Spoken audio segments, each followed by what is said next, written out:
you would actually be surprised what a lot of people find to be cheaper throughout Europe and way more expensive in the United States. Now, obviously, we can get a few of them things out the way. Healthcare, obviously, we know in the United States it's way more expensive. The care is good, but the price is diabolical. Okay, there's a lot of other things as well. If you want quality food, it'll be a little pricier throughout the United States than throughout Europe. Shallots. Can you believe this? A bag of shallots. The US could never. Bean sprouts. 99 cents. A bag of radish, 99 cents.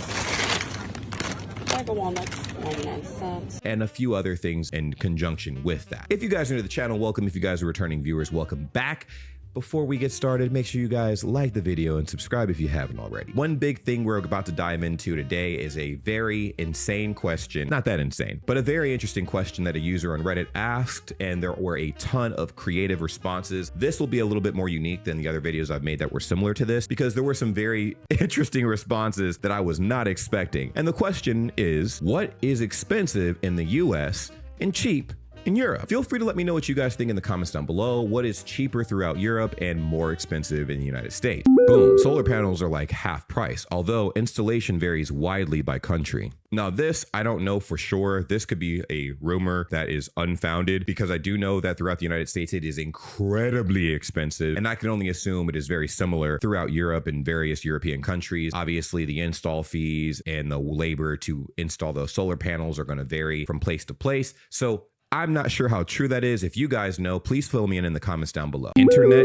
and data. Now, this is something I am jelly about. Okay, so in the United States, every state that I have been to, if I wanted the fastest internet possible, I had to pay $250 a month. Hey, yo! $250 a month. That's insane. Now, I thought that was normal. And then I got on a Discord call with my European homies, and they're all over Europe. Some of them that were in the Netherlands are like, what? I don't, listen, I paid 40 euros tops. Some people were paid 50. Nobody paid anywhere near 100 euros for internet. Nobody did. Now, I'm not saying that's not available, but from what I was told, they're not paying anywhere near $250 for internet monthly. I mean, I heard prices as low as $25 or 25 euro and prices as high as 60 euro, maybe 70. Ain't no way. But also, depending on where you are in Europe, the internet is just not the best, right? It depends on where you are, and it depends on where you are within those countries, right? Because Germany notoriously got a lot of flack for having like terrible internet all over the place. Now, in some places it was better than others. Like if you're in the cities, obviously it's going to be a lot better than being on the countryside. I think that's a common sentiment anywhere in the world, to be honest. The farther out you are from the city, the worse the internet tends to be for whatever reason. I thought that was pretty interesting. If there's any truth to that, let me know in the comments down below. Insulin. Oof. Yeah, I believe that. And I've seen proof. There's people that are living actively in Europe right now from the United States, and the affordability of insulin in Europe is night and day to what it costs in the United States, unfortunately. Cost to manufacture one vial of insulin is roughly $6. Now let's look at how much a vial of insulin costs consumers in these different countries. In France, $9.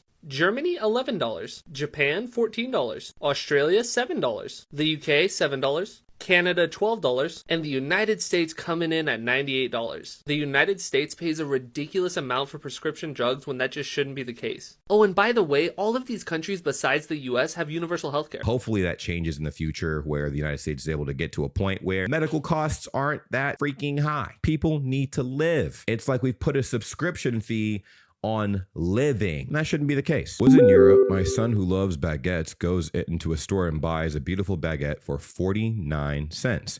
Costco here in the States has two shitty baguettes for $4.99. When I saw that the bread throughout Europe, a lot of places will sell like, you know, a baguette for under $1, right? It's just 49 cents, right? I was like, what? For this whole baguette? Like, are you serious? That's insane. This would easily be almost $10 in the United States. I don't know. Like, what? Oh, man. To me, that's mind-boggling. But it's not that mind-boggling when you look at the powers that be and all the money they want to make, systems and the rules and whatever that are allowed to fly willy-nilly throughout the United States. So I'm like, man, again, at some point, things will change and we'll get to a point where we too will also have some similar benefits. Hopefully, fingers crossed, I'm holding out for sure. High quality restaurant meals. I find in Europe, you generally pay about half or less of what you'd pay in the United States for equivalent quality. Same with groceries. That couldn't be more true. I went to several restaurants in Germany, for instance, and I'm like, okay, yeah, this bill's about to be like $120, $150 because I ordered a lot of food. The bill came out and it was about 40 euro. And I'm like, what? For all that food, only 40 euro? And the drinks too, only 40 euro. Really?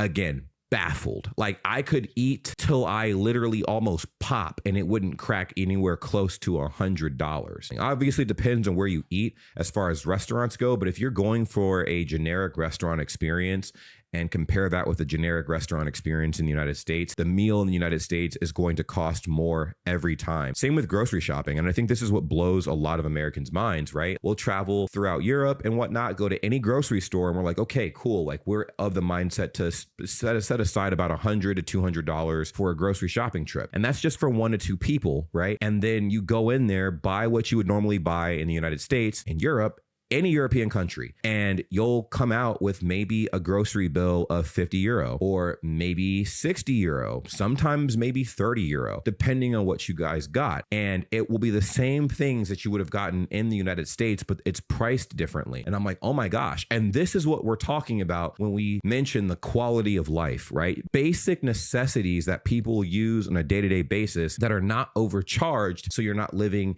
a life that puts you in the hospital. Having moved from the United States Bay Area to the UK Edinburgh, which are both high cost of living, the things I noticed dropped substantially. Groceries, I pay about 40 to 60% less without changing shopping habits. Transportation, I can get around easily on public transport, which is huge, but I can buy a used car with 50K miles on it and still have 150,000 miles on it back in the States. European-centered culinary food items.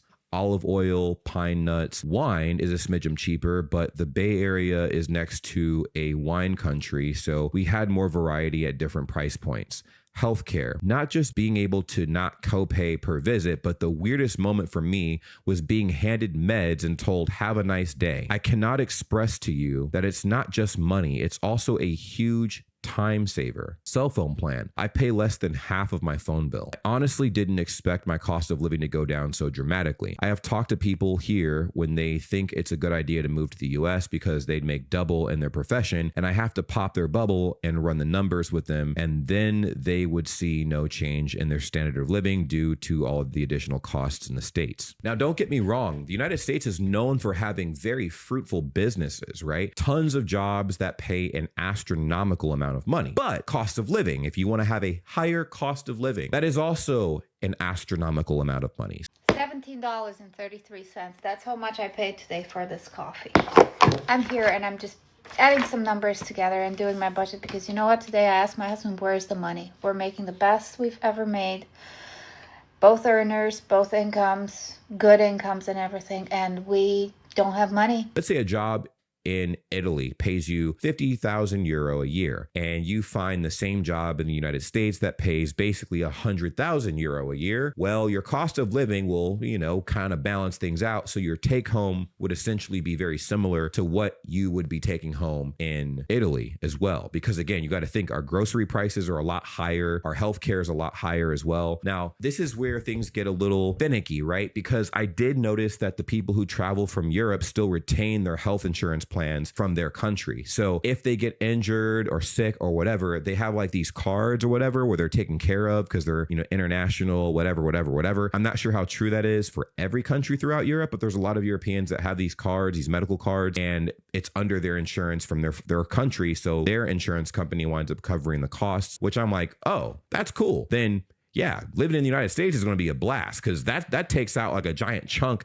of what you have to worry about paying. Now, the food is another beast because it is very expensive. And you'll be like, damn, like, why does it cost so much for these fruits and vegetables? This doesn't make any sense. Also, produce in general is through the roof. And if you want to have like something where you're pocketing money, you have to basically eat processed, unhealthy junk food. That's obviously not great. Cappuccinos are like half the cost than they are in the US. Oh, that's another thing.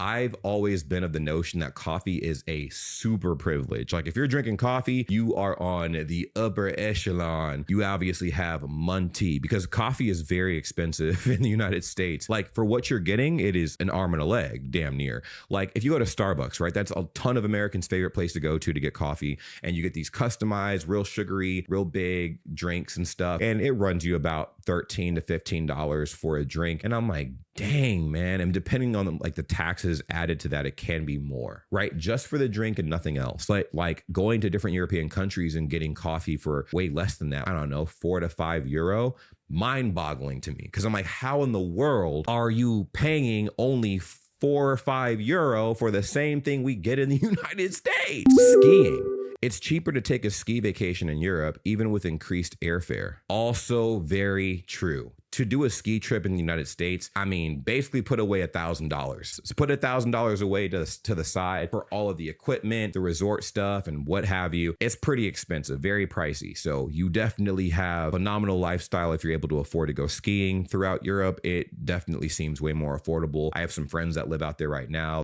that snowboard and ski a lot, right? And they said it is the most affordable thing they've been able to do. It's their favorite thing to do, first of all, and they've been able to snowboard and ski like no other because it's affordable, and they were just so shocked how unavailable that was for them in the United States just because of the sheer cost of that activity. But anyways, you guys have any things that you guys have noticed that are significantly more expensive in the United States and less expensive throughout Europe? Let me know in the comments down below.